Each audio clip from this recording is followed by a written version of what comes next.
Later. When you are a man of means, when you are a man that have options, when you have, and truth be told, you don't even need to be rich to have an abundance mindset. Again, it's a mindset. If you simply understand that, no, I do not have to put up with a woman that won't listen. I don't have to put up with a woman that's all she's gonna do is nag my ears to death. I don't have to put up with that. So when you realize that now, you start to realize, you know what? It's best if I just let her go. What's going on, y'all? Nick here, coming to you with another video. So I've covered this topic before on this channel, but this is the update on the Jonathan Majors case. All right, so let's just get right into it.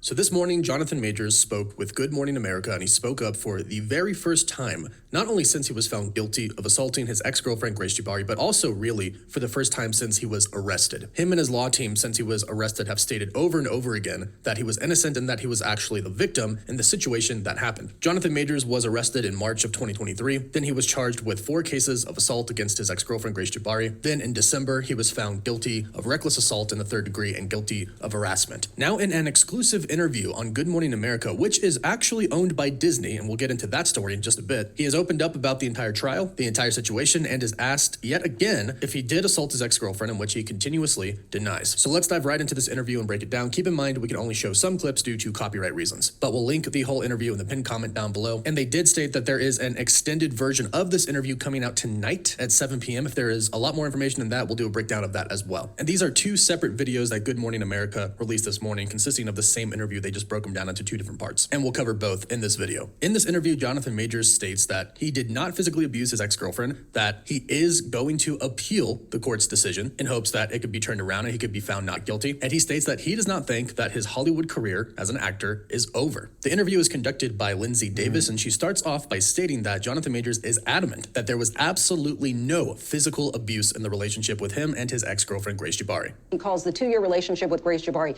toxic, dangerous, and unhealthy, but he is adamant. He says there was absolutely no physical abuse. They then state that he could still face up to... So you see, this is always my issue, right? He's saying that there was no physical abuse. But here's the thing, right? I mean, I'm sure you guys know the story already. He literally shoved the girl in the car, which I'm not necessarily, mad about, because again, it was his possession, it was his phone. The girl, Jabari, had no right to take his phone, right? So that's not really the issue for me. The issue is that, I mean, within this tussle, there was no possible way that you might have injured her. I mean, you could kind of see that her head is bumped, while she's being shoved in. While you're tussling, fighting back and forth for the phone. I mean, there might have been a way, but he's just saying there was no possible way. And I feel like that might be a bit disingenuous, but let's keep going. A year in prison. And the interviewer asked, why now? Why speak up now? Which Jonathan Majors said this. Why did you decide you wanted to talk now? I felt like it was time.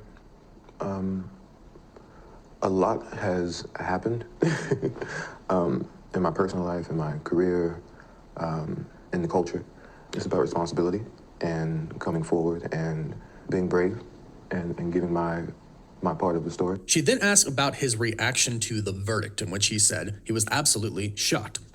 Your reaction to that verdict? Shock. I was absolutely shocked and afraid.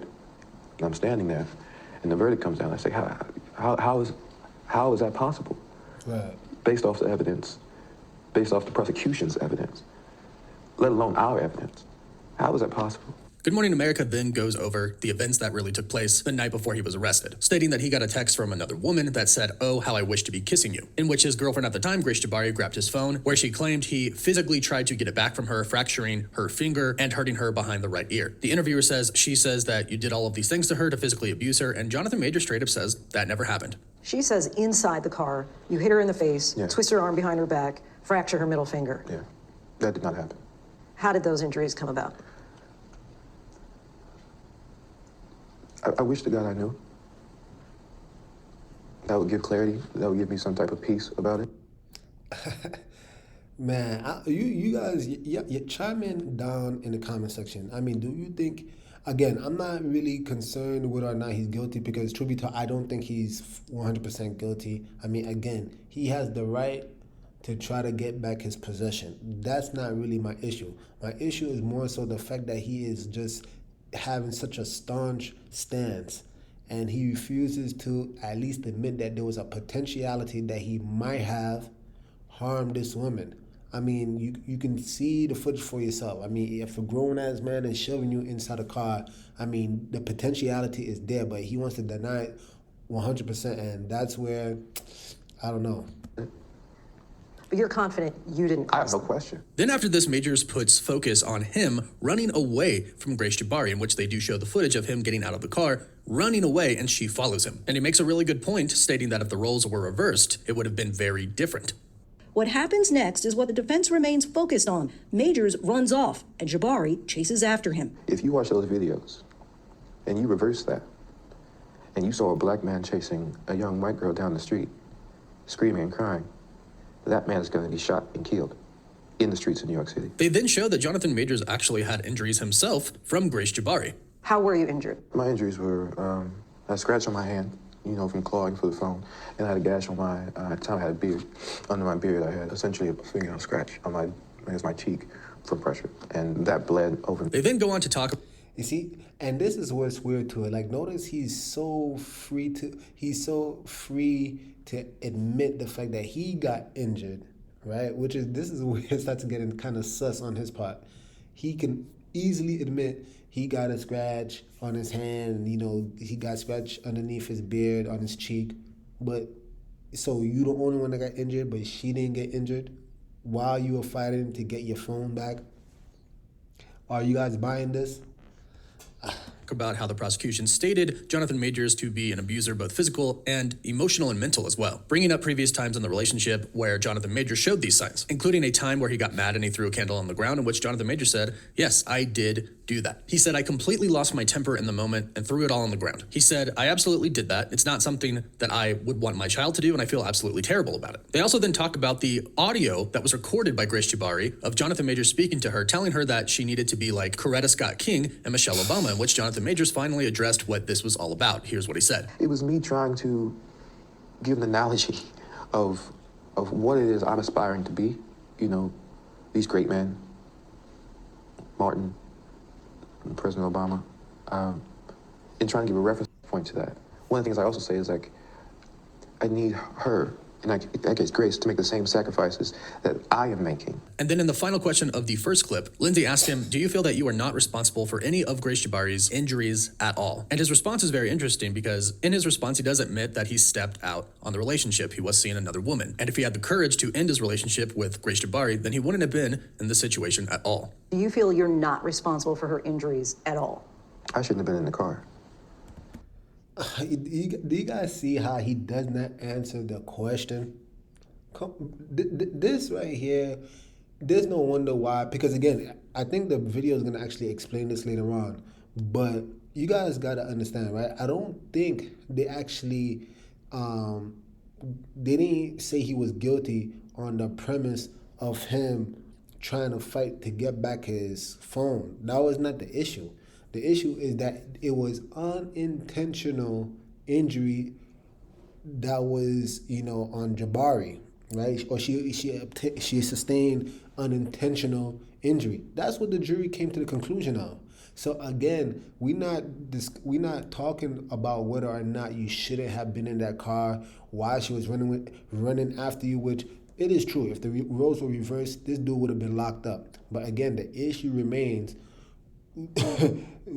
did you actually harm her? And he's just refusing to admit that, which again, I don't see how that's not even possible. Again, if you fighting for the phone, I mean, someone's about to get gashed or scratched along the way. I mean, that's just common sense. I shouldn't have stepped out of the relationship. I shouldn't have been in the relationship. If I'm not in the car, none of this is happening. Very true. If I leave the relationship, none of this is happening. If I'm man enough or brave enough to say, I want to see somebody else, or I'm done now, I'm not in that car. We're not here. I'm responsible for those things. But none of her injuries. Can't say that. None of her injuries. Then Lindsay states that his sentencing is less than a month away, but legal analysts state that he is very unlikely to spend any time in jail at all. And she makes it clear that Jonathan Majors has said that he is planning to appeal. So to Jonathan Majors, this is not over yet. He is going to appeal the court's decision. Then Lindsay states that Jonathan Majors never took the stand. During the trial, we all wondered why he never testified, in which Lindsay then stated Majors said he always planned to take the stand and testify, but didn't in the end because he felt that the prior testimony was so compelling that he felt that there was nothing else that he could add. But now that the jury has spoken, he felt that it was time to tell his side of the story. Then the interview begins, and Good Morning America does a good job at painting the entire picture here. They show Jonathan Majors stating how hard his life was, a clip that we showed in the beginning of this video, and then they dive into what happened, being sure to state that he was actually found not guilty to 2 of the charges against him. They state in a split verdict he was found not guilty of 2 other misdemeanors: assault with intent to cause physical injury and aggravated assault. You see, he wasn't guilty for assault with intent. You see, so he can say all day he didn't mean to, or he could say that he didn't do it. That's not the issue. And aggravated, I believe they said aggravated battery. Hold on. How hard his life was, a clip that we showed in the beginning of this video. And then they dive into what happened, being sure to state that he was actually found not guilty to 2 of the charges against him. They state in a split verdict he was found not guilty of 2 other misdemeanors: assault with intent to cause physical injury and aggravated assault. Aggravated assault. You see, which makes sense because he was the one running away, and then he was the one that actually called the police on behalf of Jabari because he was worried about her safety or whatever the case may be. So it's very clear that his intentions were not to actually harm Jabari. That's not the issue here. But where he is found guilty, I believe it's in the fact that they said it was unintentional assault. So let's watch. In which they do a great job of explaining the difference between the charges he was found not guilty of and guilty of, very clearly expressing that the charges he was found guilty of was harassment that was unintentional. So they asked, did this really happen? Did he assault her? Even though it was unintentional, did it happen? Here's what he said. In a split verdict, Majors was found not guilty of 2 other misdemeanors: assault with intent to cause physical injury and aggravated assault. They're saying you didn't intend to injure her, but the result of your recklessness injured her. Right. Were you reckless? I was reckless with her heart. Woo! This goofy dude, man, this dude, he needs to stick to acting. This dude should not be in front of a camera unless he is King the Conqueror or playing some other type of role. Because he can't operate in reality. He has to play a fictional character. That's what I'm discerning from this brother, because he's not answering none of the questions, and it only makes him look worse. It only makes him look worse. Again, they are trying to find out, did you unintentionally, which truly in the grand scheme of things, that's not really that bad. You know what I'm saying? I might hurt somebody, it's unintentional. It's unintentional. That's way better than being found to have harmed somebody with intent. But again, the matter still remains the same. You might have actually harmed her because you were reckless.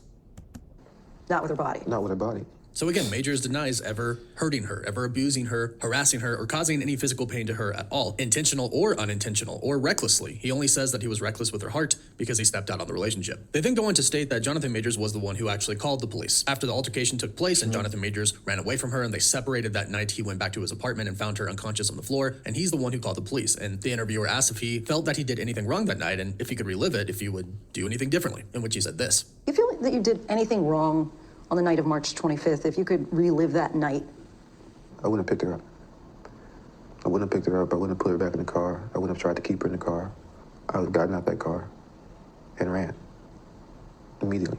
The interviewer then says that the prosecution described his relationship with Grace Jabari as abusive, in which Jonathan Majors replied, no, I loved Grace, and the relationship was toxic, and it was a term that he used, dangerous, and he should have had the courage to end the relationship, but he was scared. And he says that he should have been brave, and he should have told her this isn't working, and he should have walked away, but he didn't. She also asked him about the text where he threatened suicide, in which he stated that he's worked through that. He's not there anymore. He's not in that place where he would want to remove himself from a situation in such an extreme case, and he said that he's worked through that, and he's not there anymore. That's not the place mentally where he is at. Then they asked a big question. When Jonathan Majors was arrested, a lot of people came out talking about how abusive Jonathan Majors actually was, mentally and physically, and they've stated that some of his past past partners have basically painted the picture that he is indeed, in one way or another, an abusive boyfriend, an abusive partner. But Lindsay specifically asked, have you ever physically abused any of your past partners? And this is what he said. I've had very few relationships, so I can gather what situations we're talking about. Yeah, I was not the best boyfriend all the time. But never hit a woman. Never hit a woman. My hands have never struck a woman, ever. Then in the final part of this interview, they go on to state that before this all happened, Majors was in his prime. But moments after he was found guilty, Marvel Studios dropped him as Kang the Conqueror. So they ask, do you think your career in Hollywood is done? You think you'll ever work in Hollywood again? Yeah, I do. I pray I do. But it's God's plan and God's timing. And then the final question is, do you think you deserve a second chance? And he states this. What would you say? I mean, do you deserve a second chance? I think I do. I hope other people think that. Now, this is where we get into more of the PR side of this interview. Like I mentioned, this was conducted by Good Morning America, which is on ABC News, which Disney owns, which means Marvel Studios and Disney fired Jonathan Majors, but then let him go on ABC News for the first exclusive interview of him speaking out, talking about how he believes he is still innocent. And I do think this was a great interview. I think it shed a lot of light on the situation, especially as to how Jonathan Majors particularly feels. And he also let us know that he is going to appeal, and he hopes that he gets a second chance. So now people are really asking, well, is this just kind of a move by Disney to get the public kind of on his side, to hear his side of the story, to where if they do rehire him as Kang the Conqueror for the Marvel Cinematic Universe, then they won't really get a lot of flack for it. This is basically a way for them to kind of gauge the public's interest to see what people would think if they rehired him. And this absolutely very well could be the case. And I think a lot of... Yeah, it is kind of suspect to see that Disney, that owns ABC, would actually be conducting this interview when they're the ones that dropped him. And I could see the premise that they're trying to see, public view of Jonathan Majors and whether or not they should rehire him as King the Conqueror. But I've heard some people say this, and I actually agree, 100%. I mean, how can you be King the Conqueror after videos of you running away from some white girl? I mean... The imagery that's painted in your mind will be so strongly ingrained. It's just like, how can you be King the Conqueror after that? Anyway, I'm going to leave the link to the original video down below. But here's one thing I really want to stress out, all right, you guys? If we go into the Bible, right, and we can see that Sirach 25, verse 15 to 26, right? And the reason why I'm starting here is because you guys got to understand this, right? One thing that I really picked up from what Jonathan Majors was saying was that he wished he was man enough to just drop the whole situation. When he realized it was toxic, he should have just dropped it. And you see, this is one thing that I've learned in my very short time in life, is that every single choice and decision that you make determines where you are today. I'm going to say it in another way. You are where you are today based off of the choices and decisions that you have made and nobody else. We're not talking about freak things in terms of you got hit by some thunder shock. We're not talking about some lightning bolt. We're not talking about weird anomalies, things that are outliers. No. We're talking about when you make conscious choices, whether good or bad, it's going to determine where you are today. So this right here, him becoming one of the most sought after black male, celebrities, movie stars, now to the point where he's in this predicament, is because fundamentally he chose to be with Jabari. And despite the red flags that he saw, despite all the things that he said was toxic, he chose to be with this girl. And now, lo and behold, he's finding himself cheating. Well, why is that? Probably because he wasn't satisfied with this girl. But I want to read this, right? If you go to Sirach 25, verse 15 to 26, notice what it says. It says, there is no head above the head of a serpent, and there is no wrath above the wrath of an enemy. I had rather dwell with a lion and a dragon than to keep house with a wicked woman. Wow, that's pretty strong. The wickedness of a woman changeth her face, and darkeneth her countenance like sackcloth. Her husband shall sit among his neighbors, and when he heareth it, shall sigh bitterly. Could you think about that? Could you think about you hanging around with your boys, y'all laughing, having fun, and then your wife calls you, and just hearing her voice makes you sigh? Wow, all wickedness is but little to the wickedness of a woman. Let the portion of a sinner fall upon her. As the climbing up a sandy way is to the feet of the aged, so is the wife full of words to a quiet man. Now, notice what it's saying. The climbing up of a sandy way to the feet of the aged, meaning an old person, because they're not as strong as they were in their youth, they would easily slide. They don't have stable footing in a sandy way. That's what a wife would do. That's full of words. That's what they will do to a quiet man. Stumble not at the beauty of a woman. This is the kicker, guys, because a lot of men need to hear this. Stumble not at the beauty of a woman, and desire her not for pleasure. A woman, if she maintain her husband, is full of anger, impudence, and much reproach. A wicked woman abateth the courage, maketh a heavy countenance, and a wounded heart. A woman that will not comfort her husband in distress maketh weak hands and feeble knees. This man is weak right now. This man is clearly weak. If he's at a point where pretty much he has lost everything, all the work that he has done throughout the years to even establish himself as this sought after movie star, now it's all brought to naught. All because of this woman. Of the woman came the beginning of sin, and through her we all die. Give the water no passage, neither a wicked woman liberty to gad abroad. Here's the key. If she go not as thou wouldest have her, cut her off from thy flesh, and give her a bill of divorce, and let her go. This is where a lot of men fail. A lot of men, because they have a scarcity mindset, they hold on to these women because they, deep down inside, they don't have an abundance mindset, and therefore they look at this woman that they're currently with, and they truly believe that deep down this the only woman they can get. And that's probably true because of the mindset and where they are currently, right? But when you are a man of means, when you are a man that have options, and truth be told, you don't even need to be rich to have an abundance mindset. Again, it's a mindset. If you simply understand that, no, I do not have to put up with a woman that won't listen.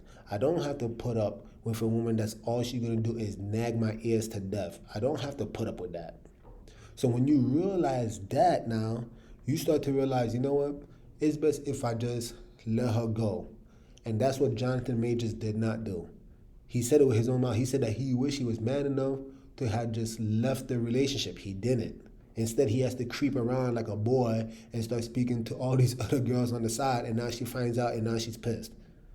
You should have been a man, and you should have dropped her. And if you have gone so far, and I say this, and I really hesitate to say things like this, because I know it's not a joke. It's nothing to toy around with. But if you're dealing with a woman and you've gotten to as far as you gotten married to her, I'm not gonna put it on me, because again, I hate when this is literally the option. But for some of you, sometimes it may need to get to that point. Give her a bill of divorce. This is unpopular truth, but hey, again, you are where you are because of the choices and decisions that you have made in your life. If you guys like this video, please like, subscribe, comment down below, do all that YouTube stuff. And with that being said, Nick over and out. The message sent. Jesus is King, y'all.